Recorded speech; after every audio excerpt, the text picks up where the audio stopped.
굳이 종목과 업종을 얘기하자면 어떨까라는 생각도 합니다. 아무도 안 쳐다보고 있으나 지금. 왜냐하면 소외되었기 때문인데요. 지금부터 조심스럽게 천천히 매집해 나간다면 올해 연말쯤에는 지금보다 훨씬 더 좋은 시세를 나타낼 가능성이 높다라고 보고 있습니다.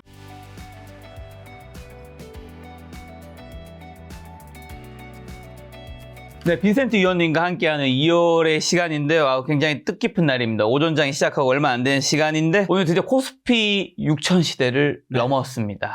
그리고 삼성전자 20만 원도 넘었고 사실 어제 넘었죠. 그리고 하이닉스 100만 원도 넘었습니다. 이런 시대에 어떻게 느끼고 계세요? 또 증시에 주식시장에 살아 계시니까 훨씬 감정이 다를 것 같으세요. 몇 년 동안 계셨으니까. 그렇죠. 제가 김작가 TV에 나와서 김작가와 인연을 맺었을 때가 코스피가 한 2,000포인트. 네, 2,000 초중반이겠죠. 네, 격세지감이죠. 자, 6,000피 시대. 하지만 계속해서 말씀드리지만 6,000피라는 거 물론 괄목할 만한 성적입니다. 하지만 종착지가 아닌 기착지라는 말씀 계속해서 드리면서 앞자리가 이제 5,000피 이후에는 6, 7, 8 계속해서 빨리 바뀔 가능성이 높다는 측면에서 매월 김작가 TV를 통해서 저희 뷰를 말씀드리도록 하겠습니다. 자, 이제 코스피 6천 시대를 넘어 7천까지 가능하다는 낙관론. 이제 낙관론 같지 않습니다. 뭔가 목표가 달성이 가능한 희망론 같다라는 느낌. 이제 뭐 8천, 9천, 이제 만도 곧 있으면 나오지 않을까라는 생각도 드는데 이게 단순한 희망회로 이제 실제 실적이 뒷받침된 수치인지 어떻게 판단하시고 올해 지수 상단, 현재 증권사나 외 해외 증권사에서는 한국의 코스피 어느 정도 나오고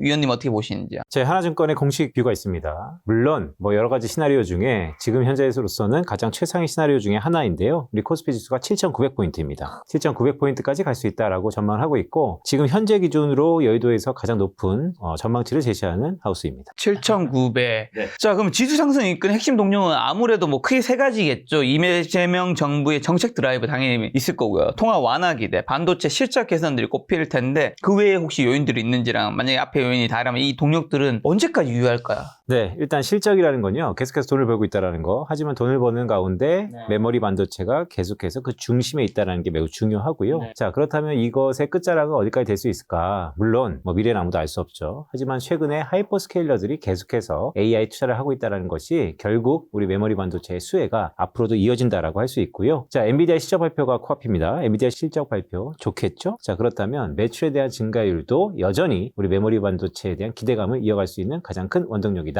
더구나 또 노무라 증권, 저희 하이나증권도 마찬가지지만 외사에서요. 올해 삼성전자와 SK하이닉스가 돈을 얼마나 버냐라고 하면 합산 영업이익이 한 450조 원이 될 거다라는 얘기도 있어요. 그렇기 때문에 지금보다 훨씬 더 높은 영업이익률에 대한 기대감이 있다라는 말씀도 드립니다. 자, 그럼 이제 반도체 안 여쭤볼 수 없는데요. AI 인프라 투자가 학습에서 추론 시대로 넘어가고 있죠. 이러한 흐름이 반도체 및 빅테크 밸류체인에 미치는 영향은 어떻게 되는 걸까요? 네, 추론이라고 하는 것이 어떤 걸 의미할까요? 좀 더 쉽게 말씀드리면 훨씬 더 메모리가 많이 들어갑니다. 훨씬 더 빠른 메모리가, 그러니까 고사양의 메모리가 필요합니다. 그렇다면 현재 고대역 메모리 HM4E 뭐 이런 얘기도 하는데 F라는 얘기도 하고요. 전반적으로 고대역폭 메모리가 앞으로 더 필요하다는 거. 그렇다면 전 세계에서 메모리 반도체를 만들 수 있는 헤게모니를 갖고 있는 미국의 마이크론뿐만 아니고 삼성전자, 그다음에 SK하이닉스가 두각을 나타낼 가능성이 여전히 있다라는 말씀도 드립니다. 자, 삼성전자가 글로벌 DRAM 점유율 1위를 탈환하고 연간 영업이 200조 원 시대를 예고했는데 그럼 20만 전자, 100만 하이닉스가 된 지금 반도체 추가 상승 여력은 어느 정도고 지금 안 가지신 분들이 사도 되는 것인가? 네, 사도 됩니다. 사도 된다. 네, 사도 될 것 같고요. 자, 공식적인 뷰를 좀 말씀드릴게요. 저희 하나증권에서는 김로커 위원이 저희 반도체 애널리스트인데 삼성전자의 타겟 프라이싱이 25만 원입니다. 그 다음에 SK하이닉스가 146만 원 정도, 그러니까 한 러프하게 150만 원을 보고 있다는 거. 자, 지금보다 업사이드 포텐셜이 여전히 열려 있다라는 말씀을 드리면서 SK하이닉스가 삼성전자보다 좀 더 아웃퍼폼, 즉 베타가 좀 더 크게 있다라는 말씀을 드리는데요. 그런 의미에서 보면 저 개인적으로도 여주사라는 말씀을 계속해서 드리고 있잖아요. 여전히 우리는 주도주인 반도체, 그 중에서도 모멘텀 플레이가 가능한 SK하이닉스가 여전히 유효하다라는 말씀을 드립니다. 주가는 굉장히 삼성전자 하이닉스 많이 올랐지만 많은 전문가분들이 현재 밸류에이션 실적 대비 저평가 상태이다. 특히 뭐 해외에 있는 TSMC나 이런 데 비교하면 여전히 비싼 건 아니다. 가격은 올랐지만 얘기하는데 이거는 일리가 있는 의견인가요? 그러니까 이제 결국 시크리컬이라는 거죠. 그러니까 돈을 벌 수 있는 기간이 한정돼 있고 돈을 벌 수 있는 타이밍이 짧다라는 것이 한국의 코리아 디스카운트 요인의 가장 큰 얼개인데요. 최근에는 상황이 조금은 달라진 것 같습니다. 물론 반도체를 시크리컬이라고 볼 수 있죠. 여전히 시크리컬합니다. 하지만 이 사이클이 이전에는 1, 2년이었다면 지금은 3에서 4년, 4에서 5년 계속해서 롱텀하게 길어질 수 있다는 방점에서 시크리컬한 디스카운트 요인이 점점 해소되고 있다라는 말씀을 드리고 있습니다. 자, 한국의 SK하이닉스와 삼성전자의 P,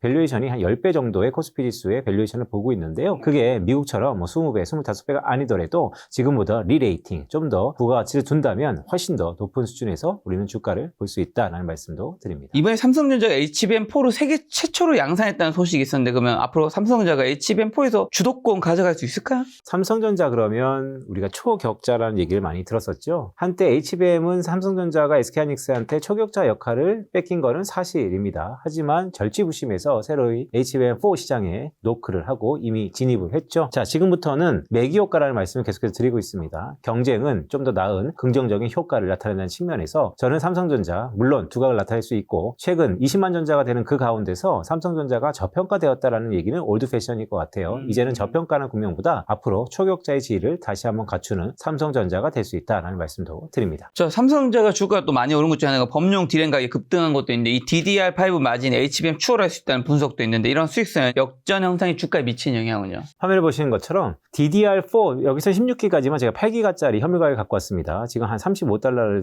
돌파, 30달러 정도 오른쪽입니다. 돌파했는데요. 자, 이 기울기를 한번 보세요. 자, 이게 어떤 걸 의미하느냐? 계속해서 가격이 피가 높아지고 있다는 거고 최근에 들어서 이 상승률은 이전에 비해서는 다소 둔화되고 있습니다. 하지만 앞으로는 이 상승 추세가 여전히 이어지고 있다. 어디까지? 글쎄요. 적어도 2026년 말 2027년까지도 쇼티지, 즉 공급 부족에 대한 현상이 이어지고 있다는 것이 가장 큰 방점이고요. 그럼 이게 왜 이어지냐? 제가 수많은 사람들이 나레이션을 얘기하는 걸 데이터를 한번 갖고 왔습니다. 자, 미국 연준에서 2월 중순에 워킹 페이퍼가 하나 올라왔는데요. AI 관련 수익량이 전 세계적으로 이렇게 드라마틱하게 올라가고 있다는 것입니다. 자, AI라는 건요. 최근에 나타나는 혁명과 같은 분야이기 때문에 관련된 매크로 지표가 딱 싱크되어 있는 게 없습니다. 따라서 지적재산권, 더 나아가서 뭐 건설 등등으로 인해서 GDP 국민계정 안에서의 AI 비스무리한 것을 우리가 추산해서 GDP의 몇 %라고 가름할 수밖에 없는 상황인데 이번에 연준에서 AI related import 그래갖고 AI 관련된 수입, 양품 등등을 인덱스화해서 현재 글로벌 AI 관련 수입량이 이렇게 가파르게 증가하고 있다는 걸 보여줬다. 자, 그렇다면 이런 게 계속해서 증가하는 한 우리 메모리 반도체 가격의 상승폭도 둔화, 즉 부침은 있겠으나 앞으로 계속해서 상승한다라고 보고 있습니다. 가격은 호황기에 비교했을 때 이번 메모리 슈퍼사이클 차이점 뭘까요? 네. 이렇게 가파르게 오른 적이 이 훨씬 이전의 시계를 보더라도 이례적인 상황입니다. 따라서 이게 꺾이면 네. 어떻게 되는 건가요? 자, 꺾인다 그러면 처음에 우려 섞인 부분이 있겠죠. 왜냐하면 주가는 기울기 함수이기 때문에 증가폭이 둔화된다는 것은 다소 우려 섞인 부분이 있긴 합니다. 그래도요, 계속해서 이전보다 높은 수준에서 횡보한다면 아니면 둔화됐다 다시 한번 오른다면요, 훨씬 더 좋은 의미의 주가 상승폭을 가져가지 않을까라는 생각입니다. 자, 그리고 또 삼성전자 이나노 공정 엑시노스 2600의 성공 여부가 그럼 TSMC에 집중돼 파운드리 시장의 판도는 조금 바꿀 수 있을까요? 그렇죠. 그러니까 삼성전자 앞으로 실적 발표 중에서 이 파운드리 부분을 잘 봐야 되는데요. 이전에 비해서 상당히 악재는 다소 소멸되고 이젠 긍정적인 모멘텀이 수면 아래에 있다. 이제 곧 수면 위로 올라올 타이밍이다라는 것이 앞으로 펼쳐질 삼성전자의 실적 발표에서 우리가 주목해야 되는 부분이기도 합니다. 최근 반도체를 넘어서 또 MLCC 업황까지 슈퍼사이클에 진입했다고 하던데 삼성전기 같은 부품주들이 이제 섹터도 좀 오르고 있는데 반도체 가파른 상승 계적을 휘행하며 기록적인 수익성을 보여주게 되는 건가요? 자, 이게 최근에 뜨겁죠. 삼성전기 엄청 뜨겁습니다. 새로운 사이클에 진입했다. 빅 사이클의 이제 초입 단계다. 다양한 애널리스트들의 보고서가 나오고 있는데요. 결국 D램 가격, 그다음 AI 확대에 대한 투자, 메모리 반도체 쇼티지, 거기에 밸류체인 상에서 삼성전기로 이어지는 그 스프레드 아웃 효과가 앞으로도 유효할 거다라고 보고 있습니다. 연기금 수급이 개별 종목보다 ETF를 핵심 통로로 삼을 것이라는 분석이 많습니다. 코스닥 관련 ETF 투자는 앞으로 유효한 전략일까요? 자, 코스닥 투자. 오늘도 보면 6,000비 시대의 코스닥이 시세를 나타나고 있다 하지만 이미 그 상승폭은 여전히 코스피에 밀리고 있습니다. 자, 왜 그럴까요? 라고 보면 코스닥은요, 올해 한 2분기쯤에 매우 뜨거울 가능성이 높아 보입니다. 첫 번째는 정책에 대한 기대감이 물론 있죠. 150개 정도의 기업들이 앞으로 순차적으로 퇴출되게 될 것입니다. 다양한 요건들이 있죠. 즉 정화작용이 있다는 거. 자, 연기금이 코스닥에 문을 두드리려면요, 글쎄 패시브 투자라는 것은 시가총액 대비 A부터 Z까지 쭉 사겠죠. 하지만 돈을 버는 기업은 국한돼 있고 로보틱스 같은 밸류에이션은 1000배가 넘습니다.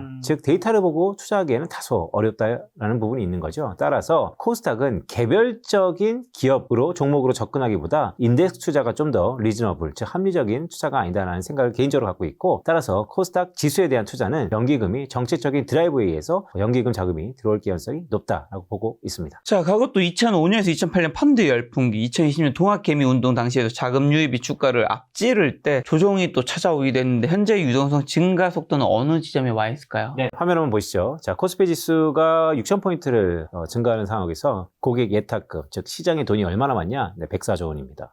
자, 제가 2000년부터 시계로 쭉 그려봤습니다. 어떻죠? 과거에 말씀드렸던 2005년도의 열풍, 그 다음에 2020년도의 동학개미 열풍. 자, 2020년 동학개미의 가파른 상승세, 지금이 훨씬 더 가파르다. 즉, 지금은 포모 현상으로 시장에 돈이 엄청 많다라고 할 수 있겠습니다. 자, 그럼 이런 상황에서 올해 상반기 유망 섹터, 지금 2월 말인 지금 어떤 섹터 담아야 한다고 보시나요? 네, 여전히 주4, 즉 반도체 담아야 될 것 같고요. 두 번째는요, 최근에요, SMR을 비롯해서 원전, 즉 소형 원전에 대한 기대감이 좀 높아 보입니다. 그래서 소형 원전에 대한 기대감을 갖자라는 말씀을 드리면서 끝으로 세 번째는요, 굳이 종목과 업종을 얘기하자면 화장품 어떨까라는 생각도 합니다.